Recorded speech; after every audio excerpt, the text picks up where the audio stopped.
ডিসেম্বরে ইলেকশন না হওয়ার সম্ভাবনা 99%। ইলেকশন ডিসেম্বরে হবে না, কারণ ইলেকশন হবে না এই কারণে সার্জিস আলম বলছেন শেখ হাসিনার ফাঁসি না হওয়া পর্যন্ত ইলেকশনের কথা মুখে আনা যাবে না। আহারে বাবা রে, আহারে বাবা, তোমার এত সম্মান করি আমরা, এত ডরাই যে আমরা আর কোনোদিন ইলেকশনের কথা মুখে আনবো না, তোমাকে ডরাই। আরেকজনে বলছে, এটা সার্জিসের কথা বাদ দিলাম, নাহিদ ইসলাম বলছে দেশের পরিবেশ এখন পুলিশ টুলিশ মিলে যা আছে, ইলেকশন করার দরকার নাই ডিসেম্বর পর্যন্ত, এইবার ইলেকশন করা সম্ভব না। আবার বলছে হ্যাঁ আমরা যা যা করি আমাদেরকে সমর্থন করেন, তা আমরাই আপনাদেরকে ইলেকশন দিয়ে দিব, অর্থাৎ ইলেকশনটা হলো ওর কাছে। নাহিদ ইসলামের কাছে যে ইলেকশন বা সার্জিসের কাছে যে ইলেকশন বন্দি করা আছে, যে রাজকন্যা তাদের কাছে বন্দি, এই রাজপুত্রদের কাছে, এটা তো আমরা ছাড়াই আনতে পারবো না, ওনারা না ছাড়লে। ইলেকশন তারা দিলে আমরা পাবো।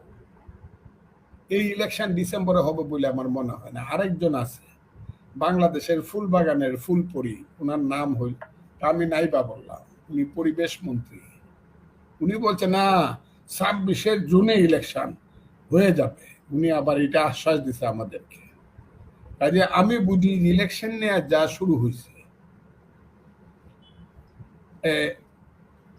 এটা হলো নিরুদ্দেশ যাত্রা বলে এটাকে, অনিশ্চয়তার পথে যাত্রা। ওই যে কোন পথে দেশ, অনিশ্চয়তার পথে দেশ, সেই দিকে চলছে দেশ। কোন রাজনীতিবিদ, কোন রাষ্ট্রনায়ক যারা ভালো, যাদের চরিত্র ভালো, যারা দেশের মানুষকে ভালোবাসে, তারা দেশের মানুষকে আড়াল করিয়া কোনো কথা বলে না, ফাঁকি দিয়া কোনো কথা বলে না। যেমন জিন্না বলছে আমি 14 দফা চাই, পাকিস্তান চাই, হিন্দু মুসলমান 2 জাত, আমি মুসলমানের দেশ চাই। গান্ধী বলছে কুইট ইন্ডিয়া, কোনো রাগ ডাক নাই। রাজনৈতিক শেখ মুজিবুর রহমান বলছে এবারের সংগ্রাম আমাদের মুক্তির সংগ্রাম, এবারের সংগ্রাম স্বাধীনতার সংগ্রাম। আবার 27 মার্চ জিয়াউর রহমান সাহেব বলছে I major Zia do hereby declare the independence. এটা কোনো রাগ ডাকের ব্যাপার নাই। ইউনূস সাহেব তো প্রত্যেকদিন রাগ ডাক করে কথা বলে। আমাদের দেশে অনেকে বলে বিআইন যদি নতুন ভাবে আরেক বিআইনের বাড়িতে যায়, ছেলের শ্বশুর বাড়িতে বেড়াইতে যায়, তাহলে বিআইন নাকি খুব রাগ ডাক করে কথা বলে। ইউনূস সাহেব তো এই অবস্থা শুরু হয়েছে, আমি বুঝতে পারছি না তারা কি করবে। তবে একটা জিনিস আমি বুঝতেছি, ইউনূস সাহেব এমন একটা অবস্থায় আছে যে উনি দেশটাকে এই ছেলেদের হাতে বা ছেলেদের মতে বা ছেলেদের পিছনে যে কালো শক্তি আছে, কালো শক্তি, তাদের মতে চলতে গিয়া উনি দেশটাকে প্রয়োজনে আফগানিস্তান, সিরিয়া, ইরাক বানাইতেও উনার কাছে, আমি পাকিস্তান বলবো না, কারণ পাকিস্তান এখন বাংলাদেশের চেয়ে ভালো আছে। পাকিস্তানে অন্তত একটা গভর্নমেন্ট আছে, পাকিস্তানে একটা বিচার বিভাগ আছে। ওই যে আইয়ুব খান বলছিল, ইস্কান্দর মির্জা বলছিল right or wrong this is my Pakistan. Ayub Khan বলছিল, তার কি প্রভুনয় বন্ধু বইয়ে বলছিল this is my Pakistan right or wrong, আর বলছিল and no question about the judiciary of Pakistan. পাকিস্তানের বিচার বিভাগ সম্পর্কে কোনো প্রশ্ন করা যাবে না, এর উপরে কারো হাত কোনোদিন পড়বে না। ওই যে 60 বছর আগে আইয়ুব খান বলছিল, সেই পাকিস্তানের বিচার বিভাগ আছে যেটা আমার দেশে নাই।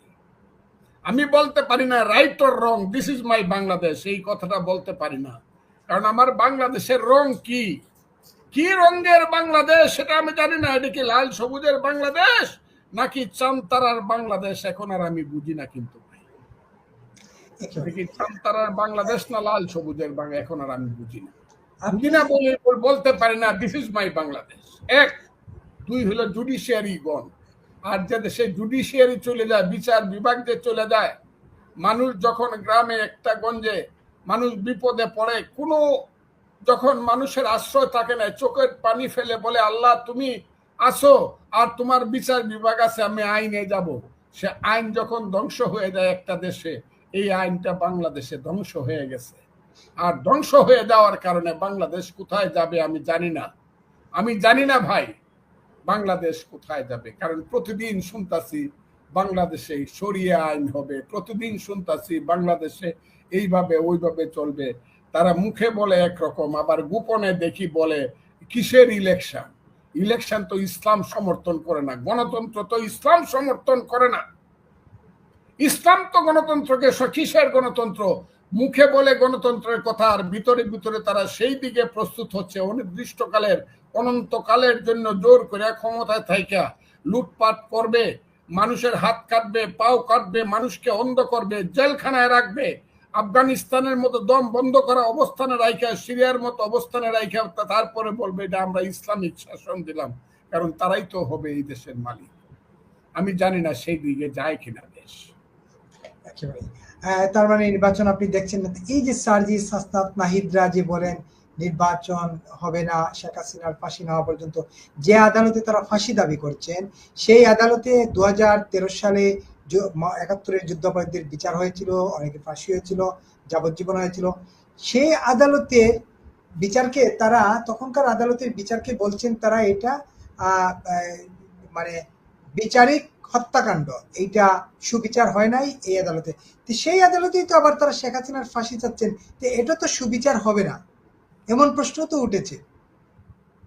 এই প্রশ্নটা আমি প্রথম তুলছি, কোন দল হিসাবে না, আমি মুক্তিযোদ্ধা হিসাবে সত্য কথাটা বলতে চাই।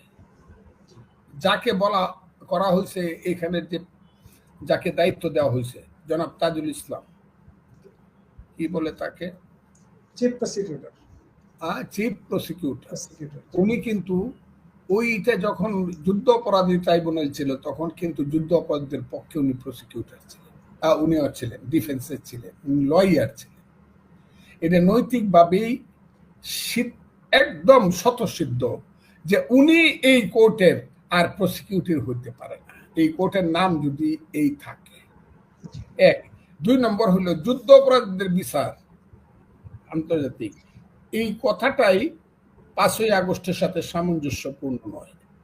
71 সনের মুক্তিযুদ্ধ, সেই সময়ের পাকিস্তান হানাদার বাহিনীর অপরাধ, সেই সময়ের পাকিস্তান হানাদার বাহিনীর সহযোগীদের অপরাধ, আমি তো এটা বলতে পারি না এখন সহযোগী কারা ছিল, এদের নাম কি ছিল, কারণ একজনে বলছে তার নাম হলো মৌলানা আব্দুল সালাম যুক্তিবাদী। উনি বলছে ফজলুর রহমান কথায় কথায় রাজাকার আলবদর বলে একটা আইন করা দরকার, যে ফজলুর রহমান রাজাকার কথাটা উচ্চারণ করার সঙ্গে সঙ্গে 2 বছরের জেল হয়। আমি তো ডরাইতেছি এই আইন কোন দিন হয় যা রাজাকার কইলেই 2 বছরের জেল। আচ্ছা আমি এটা নাই বা কইলাম, রাজাকার আলবদর না হয় আমি কইলাম না। পাকিস্তানের সহযোগীদের বিচার, আমার গণহত্যার বিচার, মানবতা হত্যার বিচারের সঙ্গে 5ই আগস্ট এটা মুক্তিযুদ্ধ না, যে 30 লক্ষ মানুষের হাজার হাজার সরকার হওয়া। হ্যাঁ, এটা একটা যুদ্ধ, তবে এই যুদ্ধটা হলো গণতন্ত্রের যুদ্ধ।